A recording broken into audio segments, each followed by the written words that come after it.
Hello students, welcome to the Sunrise classes. आज हम लोग टॉपिक जो पढ़ने वाले हैं वो टाइड्स से रिलेटेड है और टाइड्स ज्योग्राफी चैप्टर ज्योग्राफी का एक टॉपिक है और इसको हम लोग हिंदी में ज्वार भाटा बोलते हैं।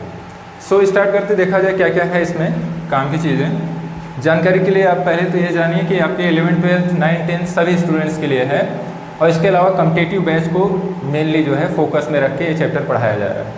ठीक है, देखिए ज्वार भाटा जो है हमारे क्लास 6 से सुनने में आते रहता है, तो पहला ये कन्फ्यूज़न दूर करिए ज्वार भाटा होता क्या है। जनरली हम लोग सोचते हैं कि जो सी का जो करंट फ्लो होता है या जिसको हम लोग बोलते हैं समुद्र की लहरें, ठीक है, हम लोग को लगता है वही ज्वार भाटा है। पहला ये कन्फ्यूज़न। ठीक, तो बेसिकली जो है ज्वार को टाइड बोलते हैं और भाटा को एब बोला जाता है, EBB।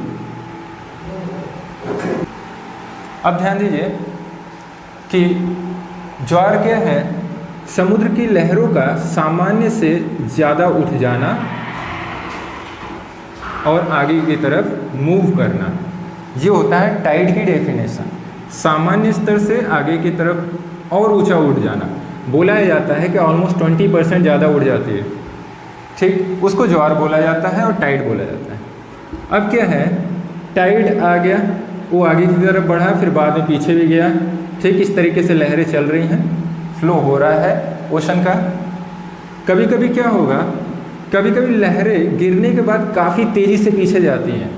ठीक है, और एक लिमिट से ज़्यादा पीछे जाना और खिंचाव एक आता है, जैसे लगता है कि सी के साइड से कोई फोर्स इस वाटर को खींच रहा हो और एक लिमिट से ज़्यादा पीछे जाना, इसको बोला जाता है एब या भाटा।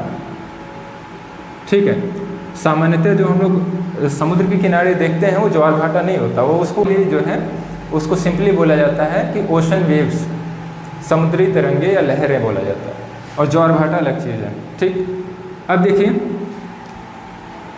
कितने टाइप के हैं, तो टोटल 4 टाइप के हैं। देख लेते हैं क्या क्या नाम है उनके। एक वृहद,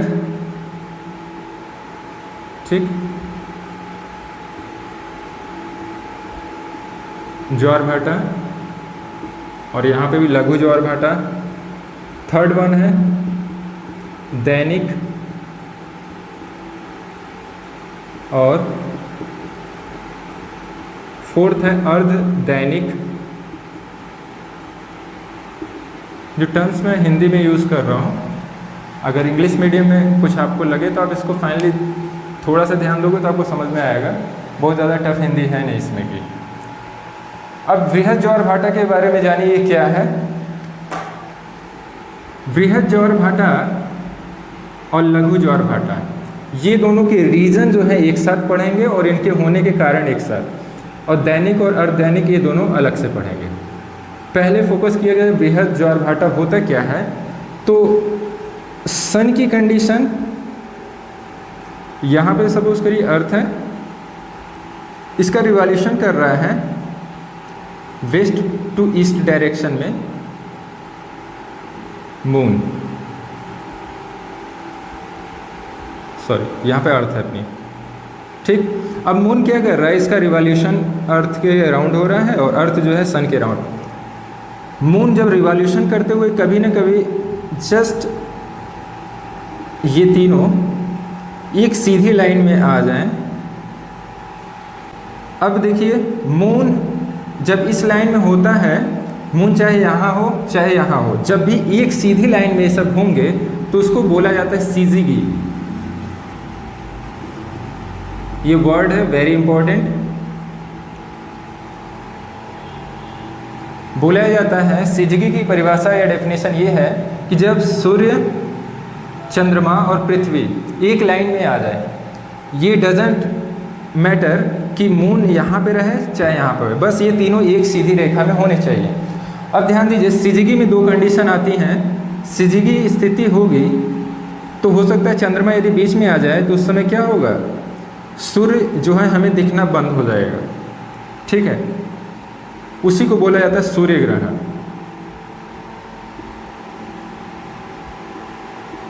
इसी को सन इक्लिप्स भी बोला जाता है।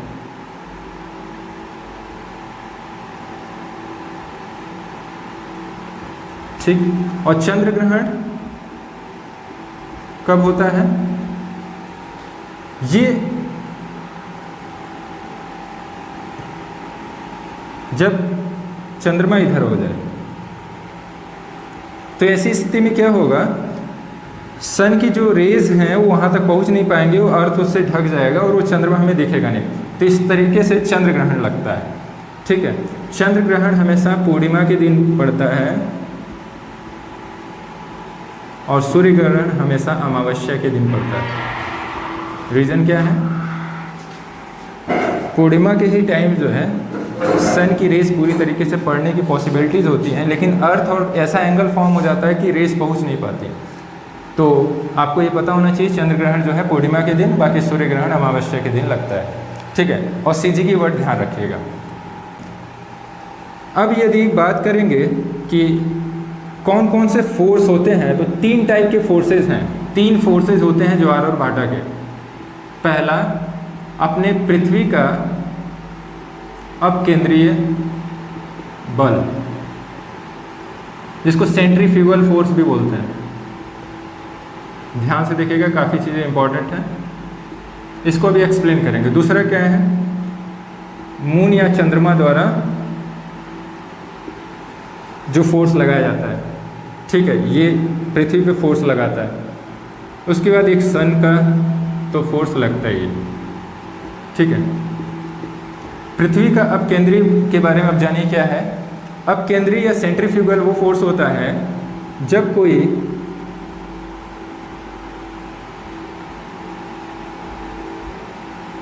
जब किसी वस्तु या किसी भी चीज़ को सर्कुलर वे में उसको मूवमेंट किया जाए तो एंगुलर वेलोसिटी होती है। ठीक है। यदि कोई रोप है या तो कुछ भी है, ऐसे में क्या होता है कि एक फोर्स इसके ऊपर बाहर की तरफ काम करता है। ठीक है। तो फोर्स बाहर की तरफ काम करता है, उसी को बोलते हैं सेंट्रीफ्यूगल फोर्स। अर्थ में क्या होगा, अर्थ जब रोटेट करती है तो बाहर अंदर से बाहर की तरफ जो है एक फेंकने वाला फोर्स एक तरीके से काम करता है। समुद्र जितना सी है उस वाटर पे बाहर की तरफ जैसे लगता है कि एक फोर्स जो है ऑटोमेटिक काम करता है बाहर की तरफ फेंकने का। तो एक फोर्स हो गया। इसकी दिशा क्या होती है, पहले तो यही लिख लीजिए, मेन चीज़ जो याद करना है। पृथ्वी के केंद्र के विपरीत, केंद्र के विपरीत। साइंस के स्टूडेंट जो होंगे उनको आसानी से समझ में आ गया होगा, क्लास 11th का है। ठीक है।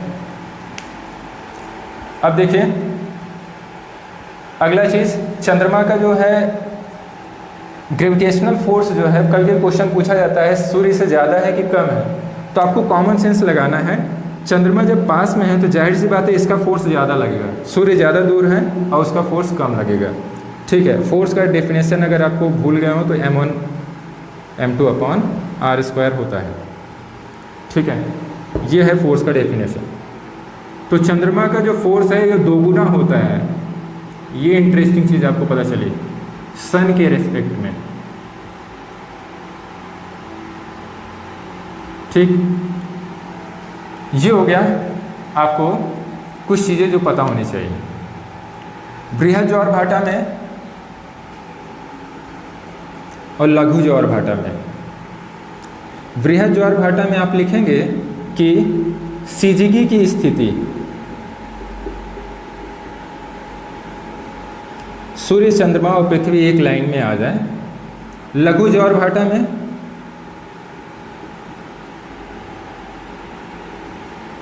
इसमें होगा सूर्य, चंद्रमा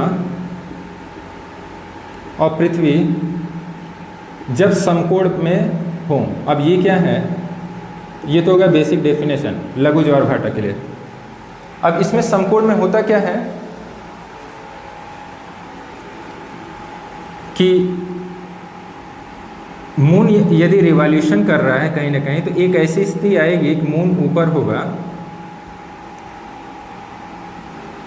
और अगर आप देखोगे तो कहीं ना कहीं 90 डिग्री फॉर्म हो रहा है। मून इस तरीके से नीचे भी हो सकता है, तो फिर अगर देखोगे तो फिर 90 डिग्री फॉर्म होगा। तो इन दोनों स्थितियों में लघु ज्वार भाटा आता है। और इस स्थिति में क्या होगा, सामान्य ज्वार या भाटा जो भी आता है उसकी अपेक्षा 20% जो है, आधा जो है 20% ज़्यादा इफेक्टिव होगा। ठीक है, तो ये हो गया आपका वृहद ज्वार भाटा में क्या लिखोगे, सिजगी की स्थिति होती है, सिजगी में। दूसरी स्थिति लघु ज्वार भाटा में क्या होगा, इसमें जो है 90 डिग्री, ठीक है, परपेंडिकुलर होते हैं या समकोण की स्थिति में होते हैं।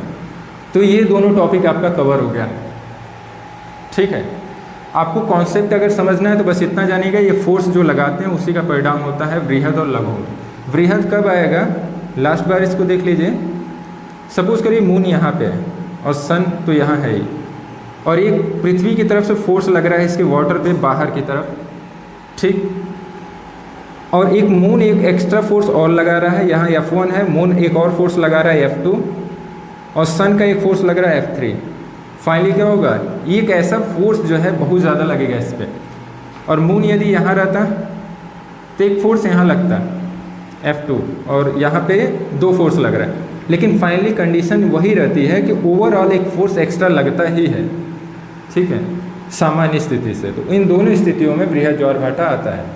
लघु ज्वार भाटा में क्या होता है, परपेंडिकुलर फोर्स एक लग जाता है और बाकी 2 यहाँ पे काम करते हैं। फाइनली रिजल्टेंट इनका बीच में इस तरीके से आता है। वेक्टर चैप्टर जो पढ़ा होगा उसको समझ में आएगा, या तो आप सीधे स्टेटमेंट याद रखिए। तो ये दोनों टॉपिक हो गया कंप्लीट अपना। तो क्वेश्चन आप लिख लीजिएगा।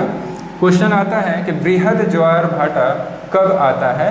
तो आपको पता है सिजगी की कंडीशन जब जब होगी, सिजगी मतलब सन, मून और अर्थ एक सीध में आ जाए, या तो मून यहाँ रहे या तो यहाँ है, और ये दोनों स्थितियाँ जो होती हैं पूर्णिमा या अमावस्या को पड़ती हैं। तो यहाँ पे जो क्वेश्चन है आप लिखोगे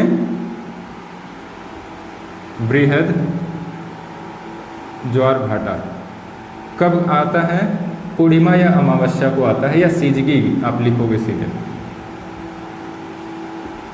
और लघु ज्वार भाटा कब आएगा, ये आपको पता है कि तीनों समकोण में हो जाए, सन यहाँ रहे, अर्थ यहाँ रहे, और मून या तो यहाँ रहे या तो नीचे रहे। ठीक है, तो उस स्थिति को शुक्ल पक्ष में की अष्टमी को हमेशा आता है, या मंथ में आप लिखोगे 1 माह में 2 बार जो है ऐसी स्थिति आ जाती है। जो कॉस्मोलॉजी पढ़ेंगे तब ये पता चलेगा इसका मतलब क्या है। फिलहाल हम लोग को बस स्टेटमेंट याद रखना, शुक्ल पक्ष की अष्टमी को ये स्थिति आती है। ठीक है, तो ये रहा, और बाकी शॉर्टकट में समझने के लिए है तो 1 माह में 2 बार फाइनली ये कंडीशन आती है शुक्ल पक्ष में की अष्टमी। तो ये रहा पूरा चैप्टर, और थोड़ा लेंदी सा हो गया, बट आई होप कि आपको समझ में आया होगा जितना समझाने की कोशिश की गई है। और इस चैप्टर में बस इतना ही है। अगर कोई डाउट रह जाता है तो आप कमेंट कर दें और उसको फिर से एक्सप्लेन करने की कोशिश करेंगे। सो अभी तक के लिए इतना ही। Thank you for watching.